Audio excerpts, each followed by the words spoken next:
Welcome everyone, my name is Gregor Schill and I will guide you today around the lab on Fuji in the BMW V8 hypercar. So, already preparing this start of the flying lap, we try to open up the last corner as much as we can so we can just straight line our exit, because we want to be as early as possible on the power and open up the steering, so we can do that essentially.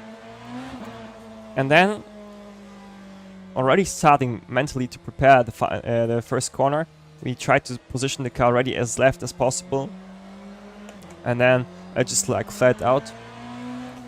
Really important, our target is to aim for a braking point as early as possible, and you can use the 150 meter board and then brake like 20 meters later, the 100 meter board and brake 30 meters earlier, or what I do, which is maybe a bit crazy, but I'm remembering the number of those fences, like those metal parts, which just basically connect to the fence, and just like when I'm arriving at the 6th fence, so to say, to 100, that's why I brake, because this gives me just the most, precise braking marker.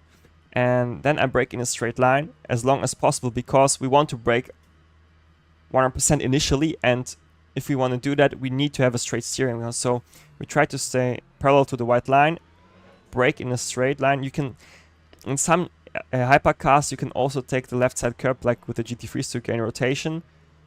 You just need to try out if it works for you or not, because it can be quite sudden and it's a bit harder to control that than with the GT3s.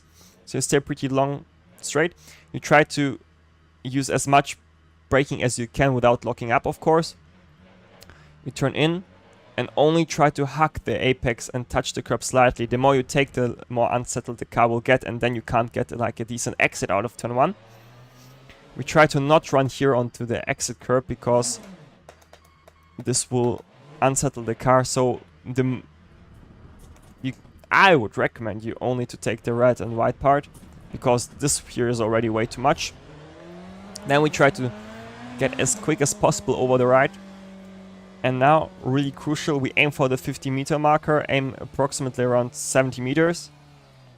And that's where we start to brake.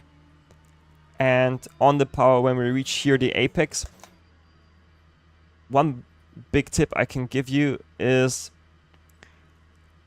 don't overslow the car here. Sometimes you brake too much, you think you're early on the power, it will gain you time, but that's not the case. So in that specific corner, I would recommend you rather carry slightly more speed into the corner than overslowing the car too much, because you have the downforce to play with that speed. Then you run wide, and just like with the GT3s, you can go over the white line, but you need to be back as soon as the curb stops, so to say. Then this quick right-hander, which is quite the tricky one, but I will break it to you down so it will be a bit easier to understand. So first of all, most people do the mistake to already run wide here, but that's not right. You want to stay on the inside, use the camber of the road to help you stay here and carry the speed. Then when you just reach the middle, so to say, you start to drift slightly off the inside, and then you straight up cut back to the inside, so you position the car like that here. Why do we do that? This concrete or additional tarmac here on the inside has even more camber. So if we position the car like that, we are able to carry much more corner speed than if we wouldn't do it. And we need to do that especially because as the elevation changes here also on the exit, if we wouldn't do that, we wouldn't never be able to bring the car over to the right side in time, especially in those hypercars. So it's fundamental that you take this inside here like that and don't drift away too much on the exit, because we need to bring the car over in time for the 50 meter marker, and that's how we start to brake. Quite a tricky braking zone, because it starts to get downhill. We have no ABS, so you really need to be careful with the brake application. Don't brake 100% because you will lock the tires. And as you turn in, you fall into this camber. Try to use a touch of the curb and as early as you can on the power and run wide. This entire corner sequence is really hard to get right, so just to show it to you once more, we jump into Delta quickly. This is the area we want to look out for. And if we jump here, for example, into the driving tab, you see here really well, turn 2, arrive at 100% throttle, of course. Then we start to brake here. And really important, you see, just over the overview tab, the red part, you see how much we brake, and it's just about 70% which we brake. So also here, if I would have braked 100% in a straight line, it might have worked, but we would reduce the speed too much, and then we would have lost time. So this is exactly what I was talking about before. You need to carry the speed here into the corner. So you can see we go slightly even past the apex really on the power. That's where we reach our minimum speed. But this is fine in that corner. It's quicker than reaching your minimum speed before the apex, and then just driving a lower speed through the entire section. So as you see here, we run wide onto the curb, but we get it back in time. And now we stay tight, tight, tight, tight, tight. And now this is where we start to drift slightly away from the inside. And then here we cut back. And where we have this additional concrete road on the inside, that's also where you see where we reach our minimum speed. So perfect job done from us here. And now on the exit, we are just careful to not run too wide, bring the car over to the right side, and then brake as hard as we can, but with the mind that we don't want to lock up. So this is why we also have here not a high braking pressure applied, trailing till the apex as you see, and then on the power and running wide.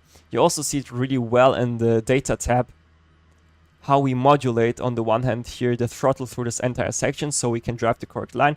But also what I wanted to show you guys is the amount of brake pressure we apply. You see, like, initial brake pressure is not that high, only 70% for that corner, but really crucial also this trail braking phase to just get the load onto the front tire to help the car rotate. And same applies for the second braking zone right here. Initial braking application, then really long trail braking phase till we reach our peak steering angle, and as soon as we open up the steering, we also go onto the power, as you see. So a really awesome aspect what you see here in Delta is like this correlation between the steering and the pedal inputs, right? They're all connected, and you see it really well here. As soon as we exit here this corner, we already want to keep the car on the right side because we want to travel as, you know, the less distance, because this will gain us time. Now we drift away from the inside, maximize the track here, and at the orange marker, which you see here on the right side. One moment. I'm on my ultra wide, so it's hard for you to see it. Wait. There it is. So when we pass this orange marker, that's where we start to brake. Here, some cars, I recommend you to use it, the curb here, for braking, because it will help you with the turn-in. But some cars like the Glickenhaus don't like that at all. So depending on the car you drive, you can use that or not. But as with the GT3, we try to cut as much of the apex curb here as we can, as the sim allows us to open up the part here. Here I wouldn't use the grass in the hypercar, but the same logic applies here. Straight line your entire line here over the right-hander. It's almost not even a corner. It's just important that you have no steering lock, so the traction control cuts not as much in. Here we brake as soon as we reach the curb here slightly, trail brake into the corner. As soon as we reach the apex, we try to floor the car. And also here to emphasize, don't take the green part, or only always the red and white one. So you go into the power, you can easily run wide. That's still valid. Bring the car over, brake after the curb ends. Position the car in the middle of the road, drift away so you open up the entry. And then you can do a really late apex and straight line your exit.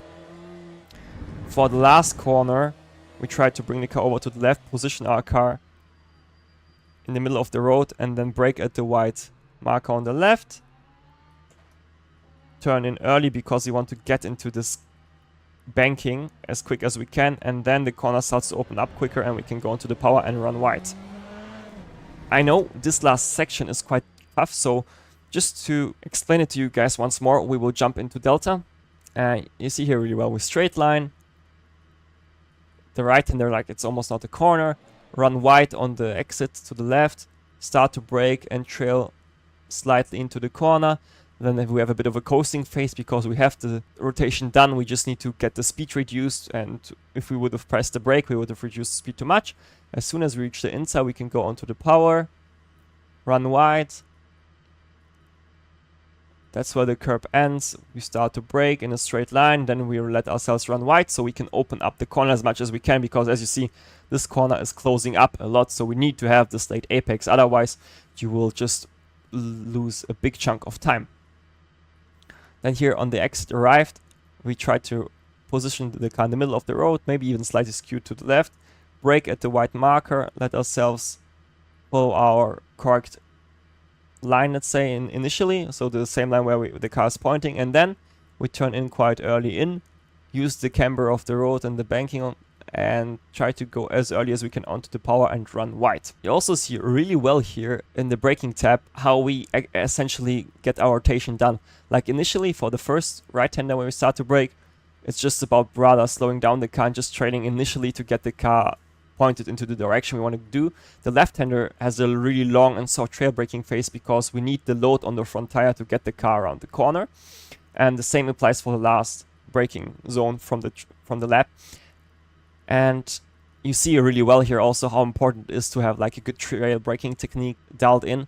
Otherwise you won't be able to get the lap time out of the car. As you see, there is a lot of finesse required under the braking. That's it for the lap guide. I hope you guys enjoyed it. If you're wondering how a quick hot lap looks now around Fuji in the BMW V8 hypercar, make sure to watch the video till the end. You will see it now. Other than that, thanks for tuning in and see you in the next one. Bye bye.